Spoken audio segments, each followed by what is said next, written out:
Greetings, citizens, and thanks for joining me here today at Smash and Crash. This quick look is at by far my favorite ship. That's the Drake Interplanetary Cutlass Black variant. This is my favorite ship for a number of reasons, but let's just go ahead and start off with the basic hard points here. It's got, well, little in the way of armaments on there. It has 2 sucker punch distortion cannons, 1 under each wing. It's got a nose-mounted Badger repeater. It does have a manned turret that has 2 broadswords on it, and the manned turret eventually will be able to be replaced with a flash fire mount that you can put something bigger like a size 4 weapon like a combine or something on. As of right now, it's not working in 2.5, but I hope to see that come back again because it was working previously. It also has 4 Rattler missiles. I loves the Rattlers. Before the nerf, they were really very potent. I'm not sure what it's going to be like when they're done, but their cluster bombs are wonderful. Then other than that, it's got a couple of Cryostar coolers and an AMRS Exogen power plant. While this beastie may look a bit like a flying bathtub, it actually handles very well. It's very maneuverable.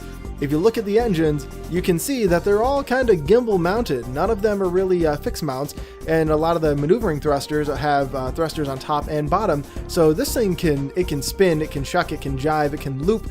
It moves very well for being a bigger ship, or a moderate sized ship, I guess. It's also pretty heavily armored. It's not really what I'd call a tank ship, but it's definitely a pretty sturdy one. It can hold its own in battle as long as you have the right loadouts on there, or if you have somebody helping you out.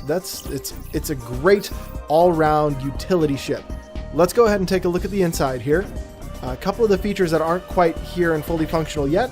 The docking collar is working to open and close, but you can't dock with anything yet. And then there is going to be a tractor beam in here eventually as well. There's that docking collar opening in the floor there. And the button to the left of the door opens that right up.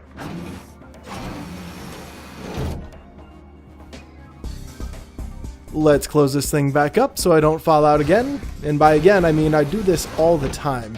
So up top here is presumably where they may be able to mount the tractor beam, so you can pull things into the loading bay through the giant loading doors at the tail end. I'd like you to take note of how close the toilet is to the bunk. That's the head of the bed, right next to the seat of the can.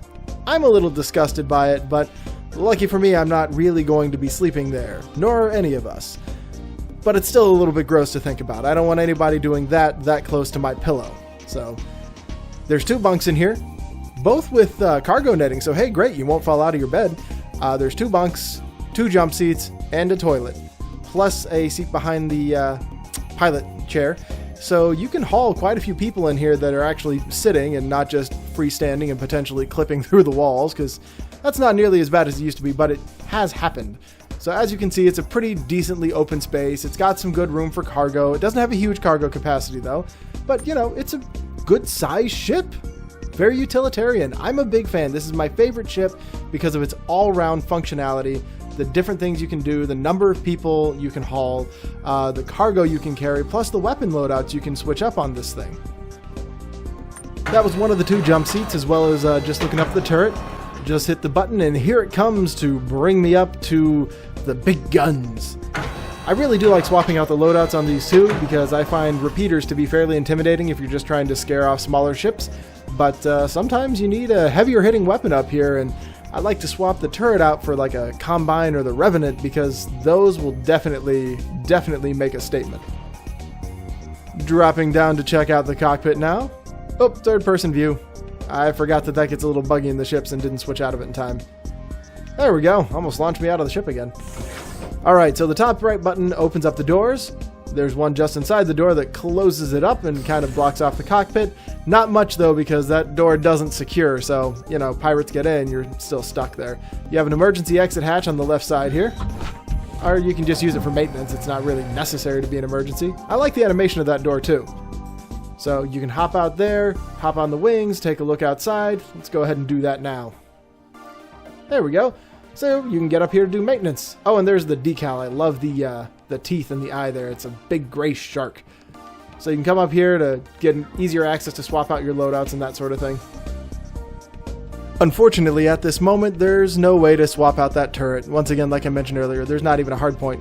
Oh, and the ladder pops down. I forgot. When you hop out of the door there, the ladder pops down. So if you jump off the ship, you can climb back up and get in without having to go through the tail end. I'm going to spare you the struggle that I had getting back in here because sometimes that's a little challenging. But all right, so I'm going to go ahead and close up the door here, lock us back in because, you know, decompression and all that. So there's the passenger seat, essentially, power management. There we go. So back here is basically power management. There's not a whole lot more you can do. And it does stay right there. The captain's seat slides out to become centered, which you'll see in just a moment here. And then you have the captain's chair. You can control everything from right here. It's actually a great little setup. The HUD and the heads down display are both really useful. They're very easy to read, easy to use. There's all the monitors there. We'll bring that live. And I love the little fan. I mean, all this wonderful space age technology and like a $3 desk fan is what's keeping you cool. That's okay, because if anything breaks that window, you'll be plenty cool. Let's just take a quick look around the outside of this thing, then haul it into the verse. Let's check out the speeds and then Arena Commander, because I play with this thing all the time. Oh, and before I forget, the current cargo capacity is 33.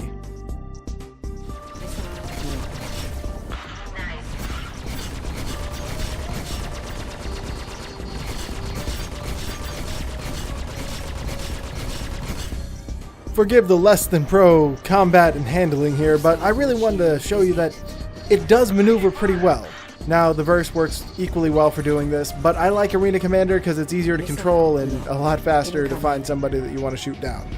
So in here, as you can see, it's actually turning pretty quick, it's maneuvering well, it rolls pretty well, it stops on a dime, maybe a string of dimes, maybe not quite that fast. But either way, it stops pretty well too.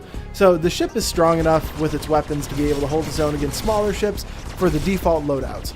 But if you're going to be going up against anything bigger than some glaive or some scythe, you might want to consider upping your game a little bit.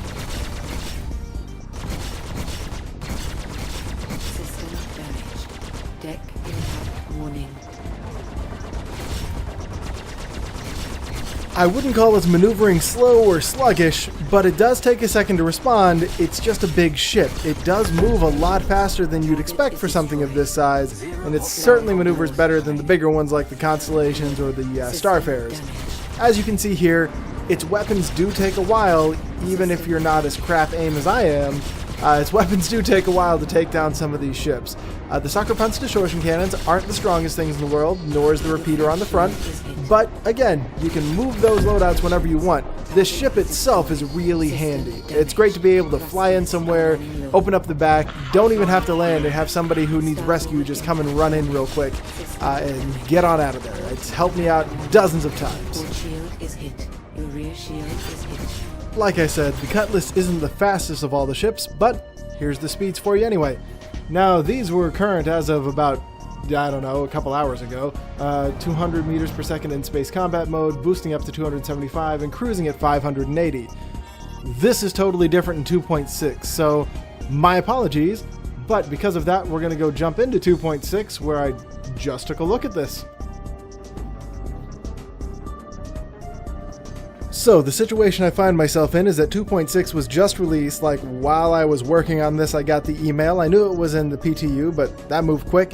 So, here's the new differences. First off, you have 4 Dominators and 4 Rattlers, so 8 missiles total, no loss there. You keep the cool ones and you get another set too. On top of that, you still have the 2 Sucker Punch distortion cannons, same place under the wings, you have the Badger repeater on the nose, and you still have the man turret with the 2 Nightbridge Arms broadsword cannons mounted up there. So it's basically the same in those respects. The loadouts haven't changed a whole lot. This thing is pretty. I really like the 2.6, like the way everything looks in it. And Star Marine's a lot of fun, by the way. So let's go ahead and take a look at the speeds because I know for a fact those changed. Forgive some of the clumsiness here with the new version. I have yet to rebind my joystick. Like I said, it's just a few minutes old for me. So the speed's here. Now it starts at 140 and boosts all the way up to 730 meters per second. That's all I know so far. I'll give you more of a breakdown as soon as I can get it. Let's go ahead and take a look at the outside of this thing so you can see those maneuvering thrusters I was talking about. It looks like the primary thrusters are now stationary, and the maneuvering thrusters on the side, they actually move, and the ones on each wing towards the front, they fire at the top and bottom depending on the way you need to rotate. So it's really cool looking. It's a very pretty, 2.6 is very pretty overall. The ships are still great. I'll do the rest of these in 2.5 because I already have all the material for them. But thank you very much for joining me here at Smash and Crash. If you liked what you saw, please let me know. Like it, share it, post it wherever you'd like. If you didn't like what you saw, let me know. I'd like to hear what you have to say. I want to know what you want to see. Thank you very much for joining me, and I will see you in the verse. Ah, dang it.